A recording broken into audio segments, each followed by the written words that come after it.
J.R. smiled. Well, I got plenty of connections. Stoney and I understand that your dad is a Democrat, but I also know your mother is a Republican. You know what we need. It's common sense conservatism, J.R. said. 8 a.m. In government class, Friedrich McKay is teaching today because Jack Fitzmiller had flown to New York to present an academic paper with hopes of meeting Hillary Rodham Clinton. McKay talks about his career in Texas government, from policy administrator in 1965 to legislative assistant in 1972 to practicing constitutional and social security law in Texas. J.R. was intrigued by what was going on. 9 a.m. After class, J.R. runs into Brad. J.R., I'm sorry, Brad said. Look, Karen came on hard yesterday. I'm sorry. Do you want to do lunch after my Spanish class? Rain check. How about I take you back to the condo after your statistics class? Tomorrow,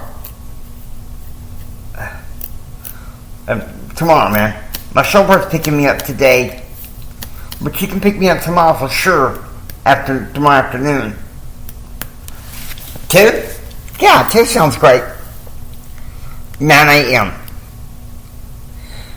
At Rice University, Jim Hendrick is speaking at the Department of Political Science on government and ethics towards small business. 10 a.m. Meanwhile, back at the ranch, while Elizabeth is watching the Price is Right, Betsy was gathering eggs from chickens that had not hatched. She remembers that at age 15, her daddy, Jeremy Swain, had given her the same job.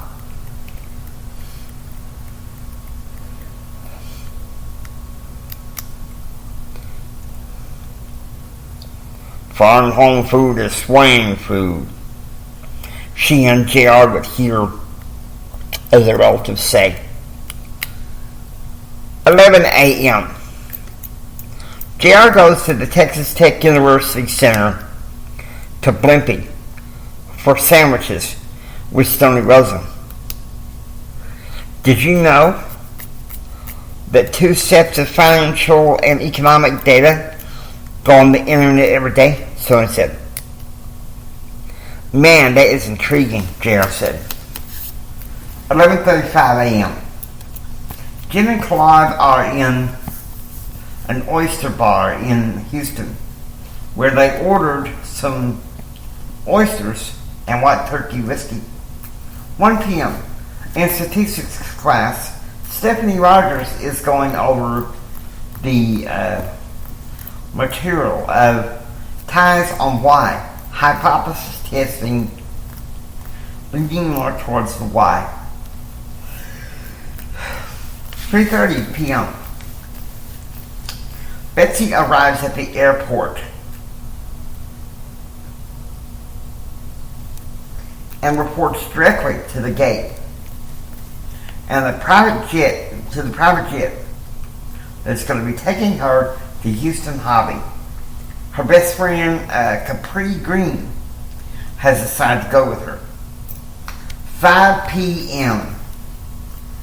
Betsy's plane arrives in Houston Hobby. No sooner than the plane was on the ground and the staircase lowered, Betsy got out of the plane and came running towards her husband. James Brian Hendrick. You've been away for far too long. And you finally come home. Jim opens the car door for his wife. We return back home to Midland tomorrow morning, Jim said. Try to stay put for a while, Betsy said. 6 p.m.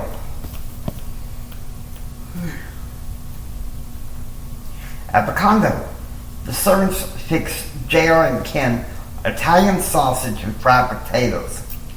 Tonight, J.R. was going to take Ken to the third floor of the Texas Tech Library so that they can study and hang out.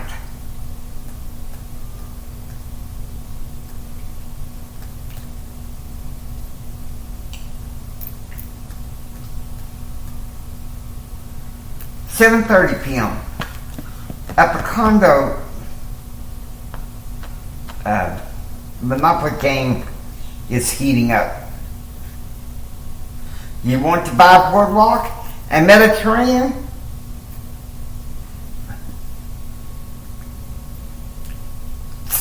Close up shop," Ken teased. "Now I'm about to get another Butterfinger," Jared said. "You should lay off." "Are you kidding? My rhetoric professor last fall says Butterfinger and Dr. Pepper's a staple when you're majoring in public affairs."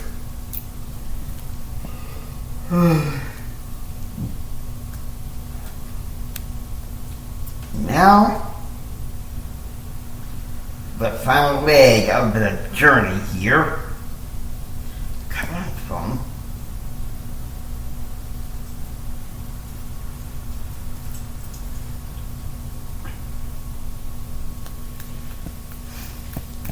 October 26th, 4 a.m. Jim and Betsy's entourage arrived at Houston Hobby Airport, where the private jet was ready to take off. Jim seemed to have a satisfied look on his face. Last night at dinner, he told Betsy, "Mr. President Bill Clinton better put all that in his pipe and smoke it." He was confident he was going to get that appointment. Meanwhile in Lubbock, J.R. wakes up, showers, and dresses into his team jersey. Today was swimming practice with Bill Holden. Then he and Ken would go to McDonald's and have lunch with Kevin McDonald.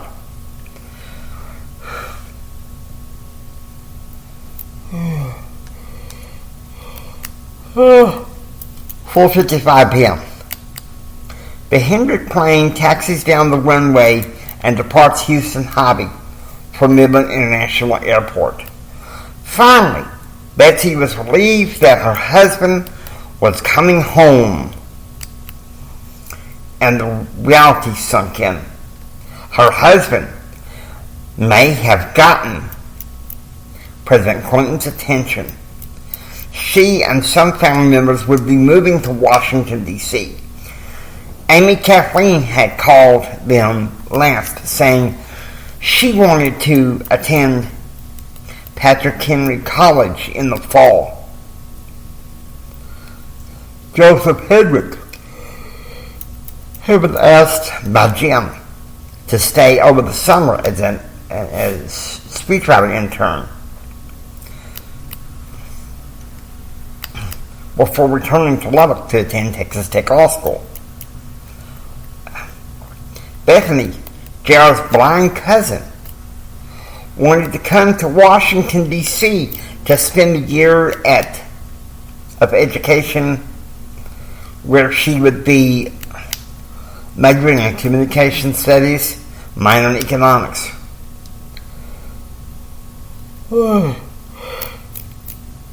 Ellen's daughter, Forever, was desirous to spend her senior year in Washington, D.C., and would be attending Cornerstone Christian Academy with Christine. Bobby Hendrick told Jim that he'd wanted to come along too, and Joseph Hendrick Sr. reluctantly said yes.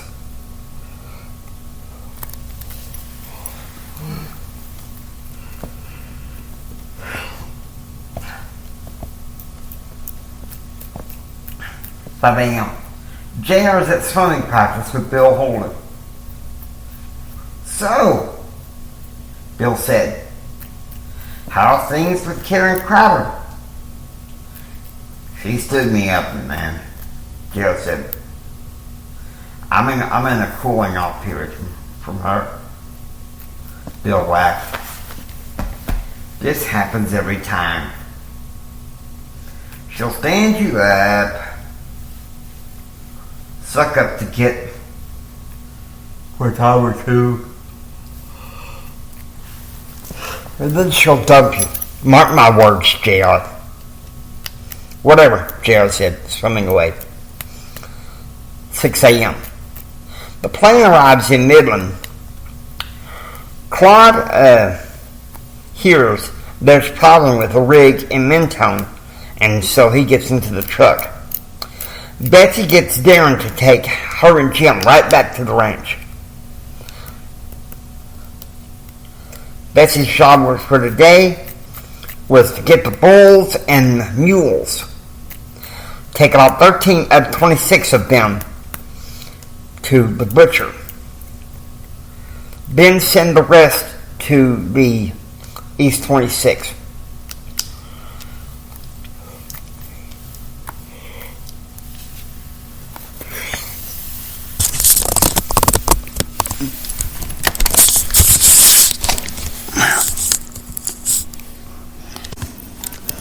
We are back. See where we left off.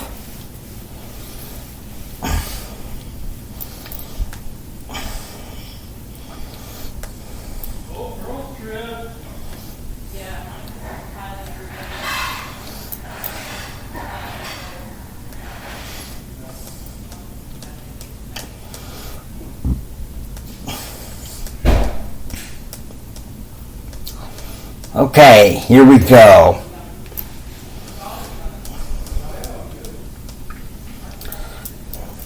"6:30 a.m. At the ranch breakfast table, the family is in conversation. Well, you come back from gallivanting all over the country, Elizabeth told her son-in-law. Did you get what you wanted? Oh, some, Jim said. Mom, Dad, Jennifer is going to Cornerstone Christian Academy with me, and so is Monica. Jennifer's mom's sometimes working late hours, so they'll be at our house when we move. 7 a.m. J.R. Ken and Kevin McDonald are at McDonald's for breakfast. I don't understand why some people ride me so hard about Karen Crider, J.R. said. 'Cause she's crazy, Ken said. Look, there's nothing to get upset about, Kevin said. There's nothing worse than a girl like that to ruin your social strata. It wouldn't have been that way if she hadn't met Brad, J.R. said. Well, I hate to say it, J.R., but going to the same school, it was bound to happen sometime. and the fact that they belong to